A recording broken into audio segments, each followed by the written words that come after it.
Hey, this is Heidi Dawson. If you love all things health and wellness and style of any kind, hang out here with me each week. I'm obsessed with never-ending improvement, and it's all in an effort to help each one of us live a wildly successful lifestyle.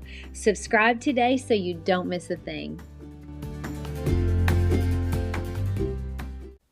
Hi, guys. Welcome to episode 468 of the Wildly Successful Lifestyle Podcast. I'm happy to be with you. Thank you so much for listening. And look, don't forget to subscribe and give me a 5-star rating if you think this episode helps you. All right, so this last year has been a busy one. It's been super busy. I love being busy, especially when it's doing things I love to do, like my design projects or traveling or spending time with friends and family. Do you find that when you love what you do, it doesn't feel like work? I feel that way about design and my podcast. I mean, they're two different realms, but I feel both in a way make the world a more beautiful place. And I love that about what I do. Now, I've also been spending more time with the people I love. So my mom and dad and my older sister, we've been spending a lot more time with them. So overall, my life is going really well. Overall. And overall, I hope your life is going really well too. And I bet it is. Because together, we spend a lot of time together each week working on our mindset. And that is such a crucial thing for us to do because let's say everything's not going particularly great. Maybe we're having a really rough time. Sometimes that does happen. Sometimes we think, man, this is bad. Like maybe you're dealing with divorce or a death in your family or a job loss. Maybe it's an election year. Those are always full of fun, right? I mean, those media people know how to get in your head, don't they? So yeah, life for me, and I hope for you, is overall good. But it isn't always rainbows and unicorns. That's life. It's never gonna be rainbows and unicorns all the time because we have natural highs and lows. Everyone does. We have highs and lows with our friends and family. We have highs and lows with our work, when we travel. Those are natural. Highs and lows are very normal. It's a normal part of life. It's just that, well, we often make it a lot harder and much worse than it needs to be. Life doesn't have to be so hard. I have found this to be true. And I think that's one of the lessons that we all have to learn in some way or another along our journey. We think that if something upsetting happens or something doesn't go the way we think it should or hope that it would, then we must be doing something wrong. Or maybe our luck has run out. Or dang it if we can't catch a break. We get in our heads about things and we make them a million times worse. I know, because I used to excel at that. I mean, I could make myself miserable over the littlest thing. Now, I don't have a lot of pet peeves though, so I don't get annoyed very easily. It really took my husband by surprise one time when he realized that one of my pet peeves is actually how long it takes to get off an airplane, especially if you're sitting in the back of the plane. I would get so irritated about how long it took for people to actually get their things and exit. I would have thoughts like, well, it didn't used to be this bad. That's the airline's fault because they charge so much for luggage and now everyone has a carry-on. Or now look at that person. They have way too much they've carried on. How did that get past the attendant? Or if someone was really slow, I would think, my goodness, did they have no idea we were unloading? I mean, why weren't they ready when it was their turn? I would think one mean thought after the other, and the more negative thoughts I'd think, the more irritated I got. Now, I also used to create a lot of anxiety for myself. So if I didn't have a podcast episode ready when I thought it should be, it would weigh on me deeply to the point where I would try to force one, which made things even worse and made me more anxious. Now, I didn't love it any less, but I would fret about it. Same thing with my design projects. They would keep me up at night. I can remember the first time I gave a client a quote, which to me felt like a very large amount of money. And I had so much anxiety giving that quote to the point where I almost didn't do it. And over the years, just every big, scary decision in design would make me almost sick to my stomach. Here's the thing, though. I was creating most of that anxiety and irritation all in my head. Seriously. You know what happened when I gave that quote to my client that I thought was a massive amount? He cut me a check for the whole thing. No problem at all. But the night before, I had thought up all these horrible things he might say and how he would probably kick me out of his office. So I used to be in my head a lot. For the longest time, I would just tell myself and anyone close to me that would listen that I don't handle stress well. And when you tell yourself things like that, you just make it so. And don't even get me started on the anxiety I used to create over family stuff. I would torture myself with thoughts that were making my life so much harder and making my relationships so much harder.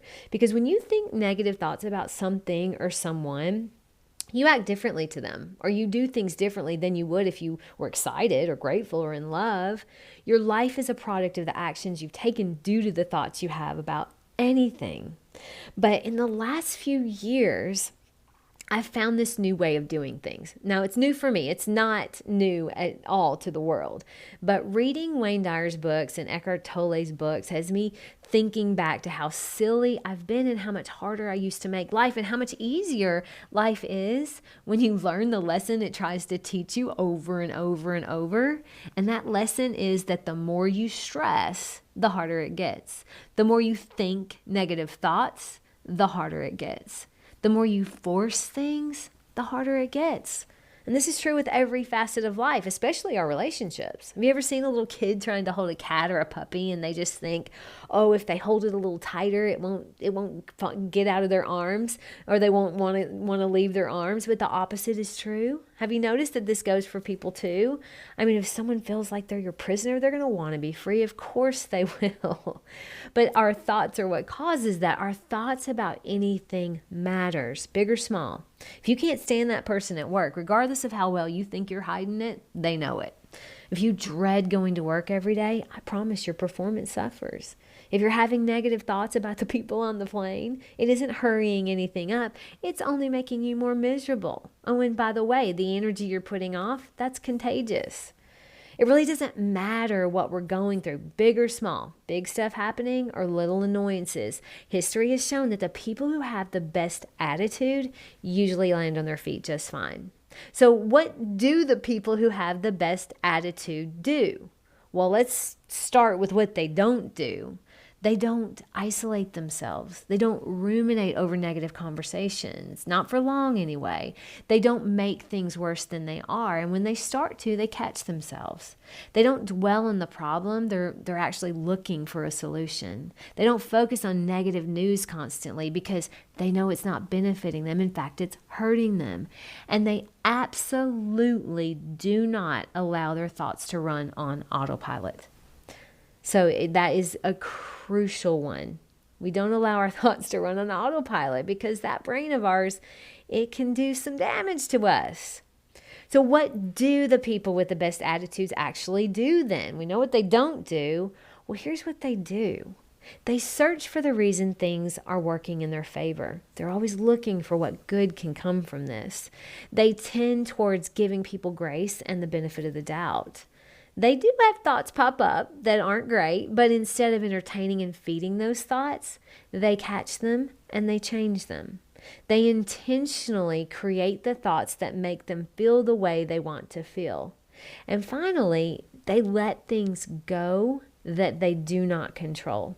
That's a biggie. I have been working on that for the last probably 6 months, really, really working on if I don't control something, I just let it go.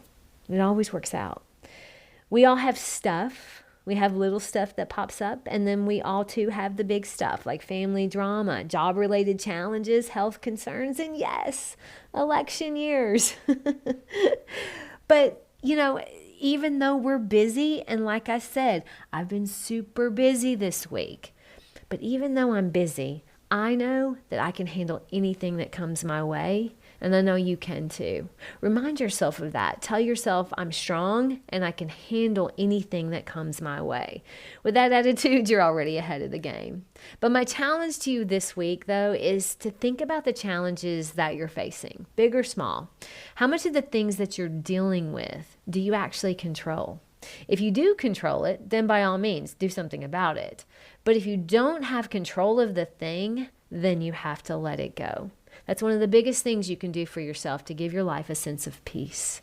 And that's what we're all about here at the Wildly Successful Lifestyle Podcast.